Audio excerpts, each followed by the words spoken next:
अक्षांश और देशांतर रेखाओं द्वारा बने ग्रिड भाग 2।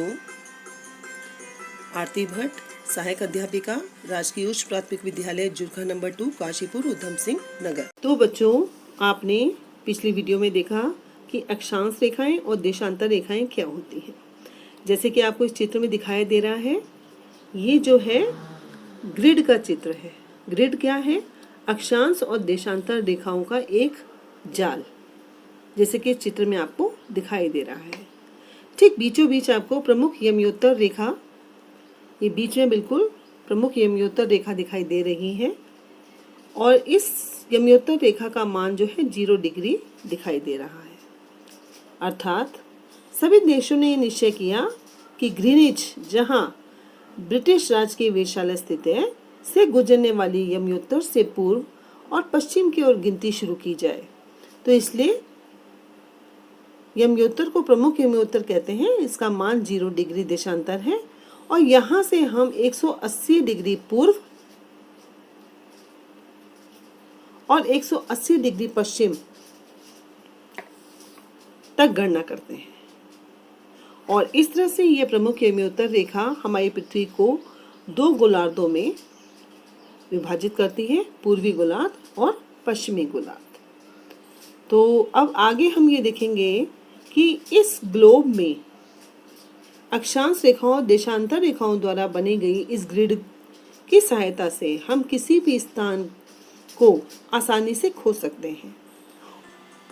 ग्लोब पर अक्षांश रेखाओं और देशांतर रेखाओं के द्वारा बनी ग्रिड देखिए, आपको किसी स्थान के अक्षांश एवं देशांतर की सही जानकारी हो तो आप उस स्थान का पता आसानी से लगा सकते हैं।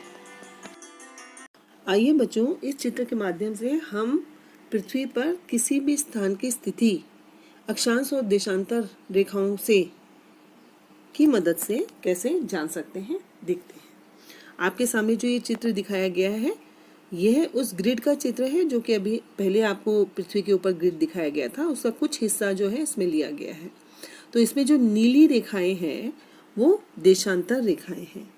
जैसे कि यहाँ दिखाया गया है, जो नीली रेखाएं हैं ये देशांतर रेखाएं हैं और जो लाल रेखा है अक्षांश रेखाएं हैं। जो ये आपको इस तरह से दिखाई दे रही हैं, ये अक्षांश रेखाएं हैं। तो देशांतर रेखाओं में आप देख रहे हो बीचों बीच जो है प्रमुख यमयोत्तर रेखा लिखा हुआ है। ये जो बीच की रेखा है जो कि ग्रीनिच ब्रिटिश वेधशाला के बीच से गुजरती है, उसको हमने नाम दिया है प्रमुख यमयोत्तर रेखा। और वहाँ से पूर्व की ओर जो देशांतर रेखाएं हैं उन्हें हम 1 डिग्री पूर्व, 2 डिग्री पूर्व, 3 डिग्री पूर्व, 4 डिग्री पूर्व, 5 डिग्री पूर्व करके नाम देते चले गए हैं।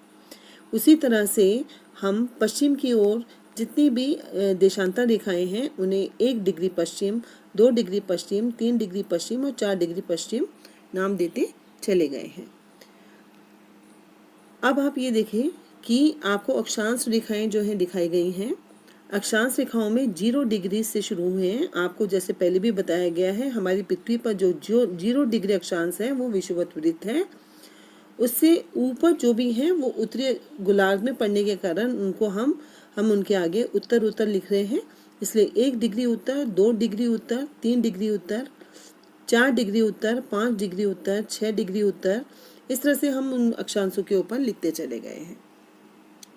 अब इस चित्र में ये दिखाया गया है कि ये जो अ का स्थान है, इसको बताने के लिए हम क्या करेंगे।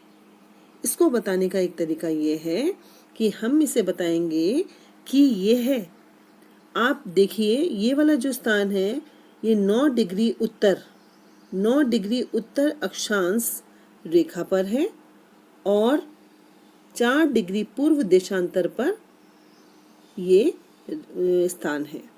क्योंकि जहाँ पर 9 डिग्री उत्तर अक्षांश और 4 डिग्री पूर्व देशांतर रेखा आपस में मिल रही है, वहाँ पे ये स्थान है।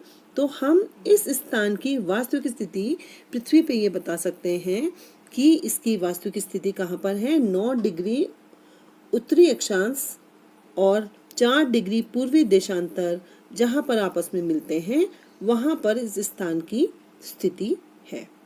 चलिए बच्चों, अब हम ब स्थान की स्थिति को देखते हैं। इस स्थान को जानने के लिए हम ये कहेंगे कि ये जो है 4 डिग्री उत्तरी अक्षांश, 4 डिग्री उत्तरी अक्षांश तथा 3 डिग्री पश्चिमी देशांतर रेखा जहां आपस में मिल रही है। आप देख रहे हो इस चित्र में ये रेखा और ये रेखा आपस में आके इस पॉइंट पे मिल रही है। तो जहां पर वो दोनों लाइनें आपस में आके मिल रही है उस स्थान पे उस ब वाले स्थान की स्थिति है। तो इस तरह से, और ये उत्तरी गोलार्ध में है तथा पृथ्वी के पश्चिमी गोलार्ध में स्थित है। अभ्यास कार्य।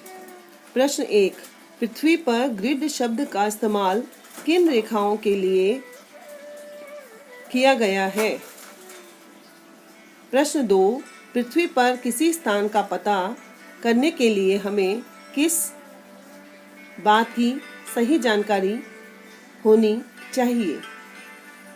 प्रश्न 3, प्रमुख यमयोत्तर रेखा के पूर्व और पश्चिम में कितनी देशांतर रेखाएं होती हैं? प्रश्न 4, प्रमुख यमयोत्तर रेखा पृथ्वी को किन 2 गोलार्धों में विभक्त करती है? बच्चों, इन सब प्रश्नों को आप अपनी कॉपी में लिखें और साथ ही इसे याद भी करें। धन्यवाद।